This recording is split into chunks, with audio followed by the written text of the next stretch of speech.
자, 마지막 시조네요. 지금까지 배웠던 사대부나 기녀들의 시조 같은 경우에는 45자 내외에 3장6구 딱딱 각 잡아가지고 한자어 섞어가면서 잘 만들어져 있었죠. 네. 그런데 이제 조선 후기가 넘어가면서 이 노래, 시조도 노래입니다. 이 노래에 재밌는 일이 생겨요. 그게 뭐냐?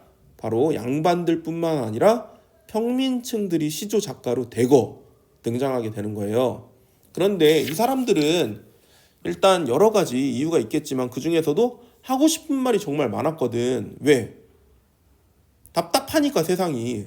그래서 45자로 딱 줄이지 못하고 하고 싶은 이 감정들을 막 쏟아내게 됩니다. 그러니까 지금으로 따지면 약간 랩 같은 느낌이라고 보시면 되겠어요. 왜 랩이냐? 시조라는 건 노래 형식이기 때문에 음은 정해져 있어. 그런데 거기에 45자만 넣으면 길게 늘어집니다. 정산리 막 이러면서 늘어진다고. 근데 거기에다가 막 글자를 때려박으면 어떻게 돼요? 지금의 랩처럼 속사포 느낌이 나게 되는 거죠. 그래서 우리가 이런 거를 뭐라고 하느냐?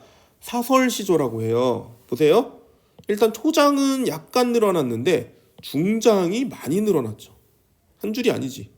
또 종장도 약간 더 늘어난 것을 확인할 수 있습니다. 이 정도면 사설시조 중에서는 짧은 편이고요. 중장, 종장이 뭐 4줄, 5줄인 경우도 있어요. 그래서 이 사설시조에 대해서 한번 알아보도록 하겠다. 그러면 초장부터 한번 읽어보죠. 개를 11이나 기르되 개를 10마리 넘게 기르고 있네요. 10마리 넘게 개를 기르는데 요 개처럼 요 개같이 얄미우랴. 딱 요 개 한 마리가 미치도록 얄미운 거야. 요 개는 왜 그럼 얄밉냐 이거야. 요 놈 새끼는 왜 얄미울까? 바로 이 개가 이 시의 핵심 타겟이 되겠습니다. 타겟이. 응? 미운 대상, 원망의 대상. 왜? 그럼 어떤 짓을 했길래 얄밉고 미울까, 화가 났을까? 그게 이제 중장에 드러납니다. 이유 되겠습니다. 중장은 뭐가 되는 거야? 얄미운 이유. 한번 읽어보죠. 미운님이 오면은, 자, 미운님 좋아하지 않는 사람이죠? 미운 사람이 오면은 꼬리를 회회 치면서 치띠락 내리띠락 반겨서 내닫고. 이게 무슨 소리야?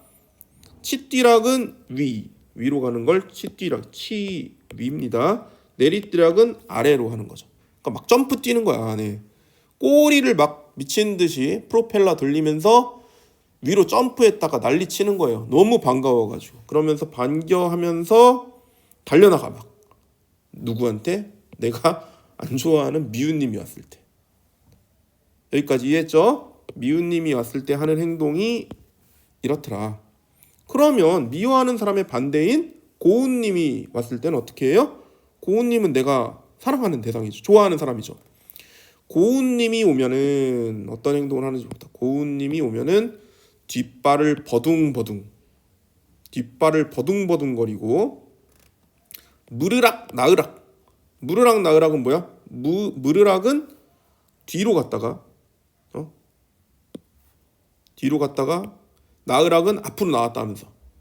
알겠죠? 약간 그 포켓몬스터에서 공격하는 그런 대형을 위아래로 앞뒤로 왔다 갔다 하면서 하고 있는 그런 모습을 생각해 보면 되겠습니다. 그러면서 캉캉 짖어서 도로 가게 만드는 거야. 누구를? 고운님을 쫓아내버렸다고. 그러니까 좋아할 리가 있나요? 이해 갔죠? 자, 미운님이 오면 꼬리를 회회치면서 반겨주고, 내가 사랑하는 좋아하는 님이 오면은 캉캉 짖어가지고 도로 가게 하는 이런 얄미운 개 되겠습니다. 네. 눈치 없는 개새끼인 거죠. 네. 그래서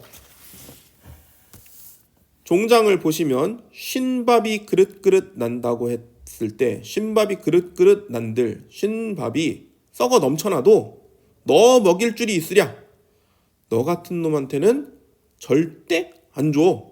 라고 아주 솔직한 자신의 감정을 드러내고 있어요.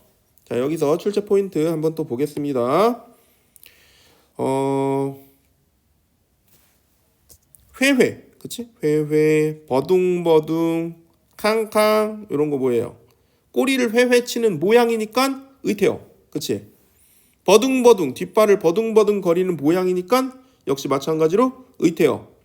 캉캉, 이거 뭐예요? 소리를 표현했죠. 의성어. 우리가 이런 의태어랑 의성어를 뭐라고 해? 음성상징어. 그래서 음성상징어를 반복해서 개의 모습을 아주 생동감 있고 생생하게 또 웃기게 표현을 해놨습니다.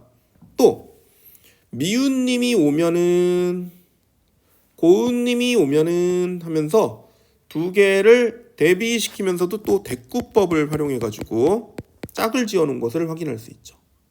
마지막, 이 개는 그러면 어떤 역할을 하느냐 시에서 사실 보세요. 이 개가 내 사랑을 방해하는 원망의 대상이라고 볼 수도 있지만 실제로 님이 안 온 거는 님이 나를 별로 좋아하지 않아서 안 온 걸 수도 있는 거잖아요. 그러면 안 오는 님에 대한 원망을 애꿎은 개한테 책임을 전가시킨 거라고 볼 수도 있겠죠. 알겠죠? 네, 그래서 시의 개의 시적 역할은 저 개새끼 때문에 이 님이 안 오시네 하면서 핑계대고 있는, 그죠? 전가하고 있는 그런 것이라고 볼 수도 있겠다. 물론 이제 당연히 원망의 대상, 얘 때문에 안 오는 거라고 원망하는 것일 수도 있고요. 자, 그럼 우리 작자미상의 사설시조 네 번째 시조까지 봤습니다. 이 네 번째 시조 핵심 키워드 한번 다시 정리해 볼게요. 어떻게 됐다? 초장, 중장, 종장이 길어졌더라. 특히 중장이 많이 길어졌더라. 이런 걸 우리가 사설시조라고 한다. 주제는 뭐예요? 님을 만나고 싶은데 안 오시는 님에 대한 원망, 또 그리움, 이런 것들이 주제가 되겠지. 출제 포인트 뭐가 있었어요? 개의 행동을 음성상징어, 의성어와 의태어를 통해서 생동감 있게 표현했더라. 또 얄미운 이 개는 사실은 뭐예요? 님에 대한 화자의 원망이 님을 욕할 수는 없잖아. 그러니까 전가된 대상이라고 볼 수도 있겠습니다. 여기까지 마지막 시조였습니다.